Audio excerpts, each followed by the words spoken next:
And a happy Tuesday to you. The Seattle Kraken will try to win their fourth game in a row when they host Colorado tonight. Tonight's game is going to be broadcast nationally on ESPN as Seattle comes off a 2-1 overtime win over Calgary last Saturday. Now, players and coaches alike say they have a particular mindset as they approach the long haul of the NHL season. No, we got high expectations on each other this year. I think we all know that we can win every game, and that's the mentality we go in. Last year it was kind of fight to survive a little bit. This year it's fight to win every game. That's the mentality. We want to win every game, and it's been a good start so far. So we're just gonna keep going. It's 82-game season, right? It turns into a long one, especially halfway through. But I feel like we're doing a good job kind of pacing ourselves, but staying sharp at the same time. Obviously that's on our coaching staff. It's been good.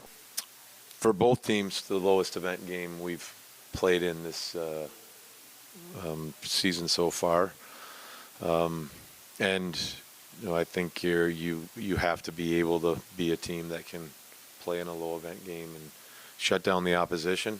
That means shutting down the opposition and also scratching and clawing for every bit of offense that you get as well. And that's that game in particular against Calgary was probably the first one of the year that we got ourselves into one of those types of matches. And I thought we didn't give them very much at all in the game. It was credit to our defense, credit to our shot blocking, credit to the the 5-man, 6-man defense. But the game also called for us. We needed to get a goal at some point in that time in the game, and the power play had an opportunity to do it for us to get that 5-on-3 goal. And in order to win games, you're going to win them a lot of different ways, and sometimes you're going to have to rely on the power play to get your offense, which it did, and got us into overtime. Climate Pledge Arena, the place, and the game is being broadcast on ESPN. The Seahawks snapped a 3-game losing streak with a dominant victory over Atlanta on the road on Sunday. In the meantime, though, DK Metcalf was carted off the field following a play in the second half. At the time, it was listed as a knee injury. Coach Mike McDonald had a follow-up after doctors looked at it upon returning home from Atlanta. So he's got I think it's a minor MCL. Timeline not sure. Doesn't look like it's a long-term injury, and I know you guys know DK. We know DK. He's going to probably do anything humanly possible to be able to play in this game, I would imagine, and we'll assess it as the week kind of unfolds here. We got a deep crew, so Jake stepped in last night yesterday after DK went down. And then, the way that we build, all three guys can kind of play all three spots where you can mix and match. If Derek Young got more of an opportunity, LaVisca going out there and being able to play multiple spots and then be able to all the catch and run stuff with him is exciting. So we have, and then you can go to 2 tight end packages. There's things you could do with Ken or two tailbacks. So there's lots of options at our disposal that are in the system. So if we didn't have them, you're never going to fill the shoes of a DK Metcalf, but you can kind of work around it in certain ways. Seattle was able to put pressure on Falcons quarterback Kirk Cousins through the second half of Sunday's win, forcing 3 turnovers and coming up with 3 sacks. Coach McDonald says the team continues to head in the right direction. Well, it's always about building towards a vision of who we want to be, and if you're doing it right, you're never going to get to that point, right? It's kind of this Wizard of Oz type thing at the end of the road, so that you're always trying to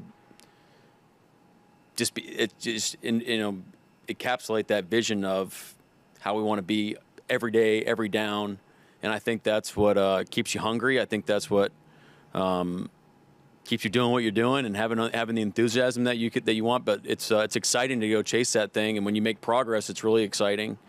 And then, from a week-to-week basis, we talked about it 3 weeks in a row now, but now here comes another challenge. So we got to go back to square one as a team and understand all the effort that it took us to get ready for this past game against Atlanta, and we got to go even kick it up a notch again against the Bills. Second-year kicker Chad Ryland booted a 32-yard field goal as time expired last night to lift the Arizona Cardinals over the LA Chargers 17-15 on Monday Night Football. The win helped the Cardinals keep pace with the 49ers in the NFC West. Seattle sits atop the division at 4-3 following its win in Atlanta. Seahawks, by the way, getting ready to host the Buffalo Bills Sunday at Lumen Field. NCWLIFE Channel will feature Prep Girls Soccer tonight on TV. The 5-6 Eastmont Wildcats host the 6-5 Davis Pirates in Big 9 action. Join Sebastian Moraga and Matt Wiesen for the call, with the pregame getting underway at 6:50 on TV and streaming on Facebook and the NCWLIFE website tonight. Another action earlier in the day, Bridgeport hosting Omak while Lake Roosevelt travels to Tonasket. Cascade hosts Liberty Bell. Grandview's at Ephrata. Cashmere visits Town of Benton. Pateras hosts Okanagan. Brewster is in Manson. Wenatchee's on the road at Moses Lake at 7 o'clock. Prep volleyball Monday. Omak defeated Liberty Bell 3-1. Bridgeport got by Wilson Creek 3-2. Pateras topped Cascade Christian 3-1. The Thorpe, that is, swept Garden City Academy 3-0. Now coming up on the schedule tonight, Ephrata hosts Grandview. Quincy plays at Prosser at 6:30. Town of Benton hosts Cashmere. Win for the Wenatchee Panthers tonight at home against Moses Lake would hand them the Big 9 regular season title. That gets underway at 7 o'clock. Eastmont also on the road at Davis.